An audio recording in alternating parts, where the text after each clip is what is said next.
بسم الله الرحمن الرحيم. الحمد لله رب العالمين، الصلاة والسلام على خير خلق الله محمد وعلى آله وأصحابه الكرام وتابعيهم بإحسان إلى يوم الدين. ربنا أرنا الحق حقا وارزقنا اتباعه، وأرنا الباطل باطلا وارزقنا اجتنابه. ربنا آتنا في الدنيا حسنة وفي الآخرة حسنة وقنا عذاب النار.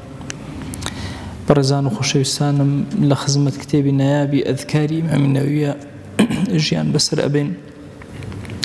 إمام النووي بيائك زور مبارك لأمتي إسلامية، كتاب كاني معي قبول هر كتابك أو قورين نسيبتي عالمي إسلامي قبولك زور قوري ورقرتو. هر يشك لكتاب كان منهجة لجهان إسلامي هموي أو تريتو. روضة الطالبين، مجموع إمام النووي، شرح صحيح مسلم، رياض الصالحين، 40 النووية، كتاب أذكار، آداب حمل قرآن تبيانا. هذه شكل كتابانا وزوري تريش هم ينبون منهج لجهان الإسلامي وخلقك زور إسفادة اللي كردوا كأميدة كان هم أو بركة إخلاص إمام النووي به. أفرمي لباسي السفرة أجر إنسان كاد السفري كل مالك يخوي شو دروا. أفرمي سنة وهاية زور استوداعك كلما لك شو دروا، يعني يودع أهله وأقاربه وأصحابه وجيرانه، خو حافزيان لبكا تودعيانك ودعوان لبكا دعاء خيري بوبكن ودعايان بوبكات كاتك أروع. مسألة استوداع بابتك زور قرنجة لخزمتنا عرزكم.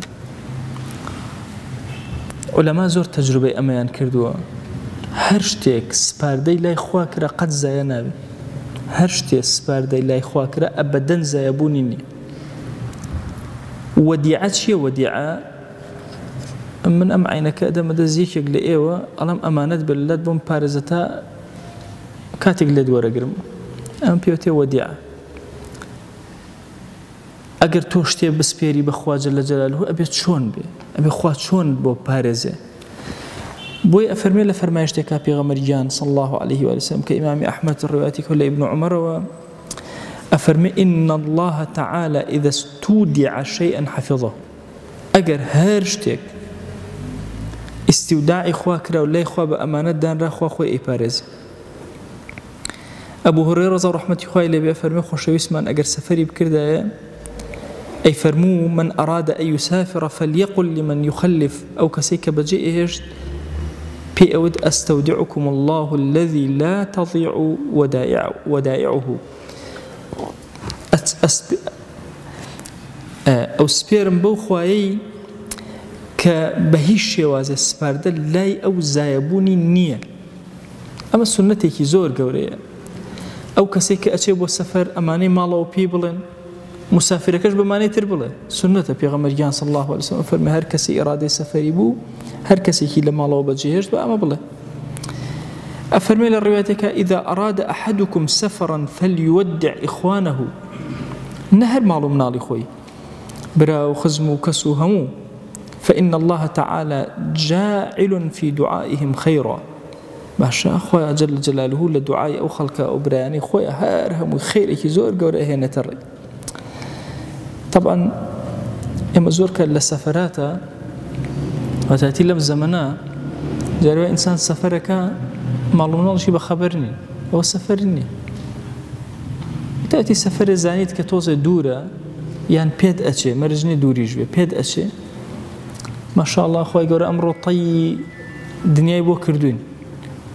يعني لو أشي هيك لو شتاني كبلا ما نزور قرنجة لباسي إعجازة سليمان عليه السلام با مسخر بوي وشو يستبيت الرشتو أمر خريك با خوي قرا مسخر يك أبوي جارك دوستكم بيني أيوه هموس رجارك من إلا سواري تياربهم لشونك وشونتر تصورك الجهان أو بسوق بتو لو مولاد بو أولاد لم شون وأشون أما لم كاتيا هر سفرك من كرزاني من بعد زين شوق نايته وتشنك هم داوي طلبي دعاء لبك هم خو حافزين لبك هم يكيك السنة كان كأمان خو حافزي لتوب كان هم حاضر بن آمادة بن زۆر کات لەبەر خاتی خەوێک کەس ئامادە نییە خواحافیزی لە بەرامبەرەکەی بکە کاتێک کە ئەڕوامەی کە لە فتنەکانی ئەمڕۆ. ئەفەرمێ سنەت وهایە وەکو پێغەمبەریان صلی الله عليه وآله وسلم فەرموویەتی بڵێ ئەستەودع الله دینەکە و ئەمانەتەکە وخواتیمە عەمەلیک. استوداعی چی بکە؟ نەک هەر نەفەرەکە خۆی دینی ئەمانەتی باشە هەرچی کردەوەکان عاقبەتی کردەوەکانی هەر هەمووی استوداعکە کەوابوو ئەو کەسەی سەفەر ئەکە تۆ عینەن استوداعی ئەکە ئەویشی تۆ ئەکە.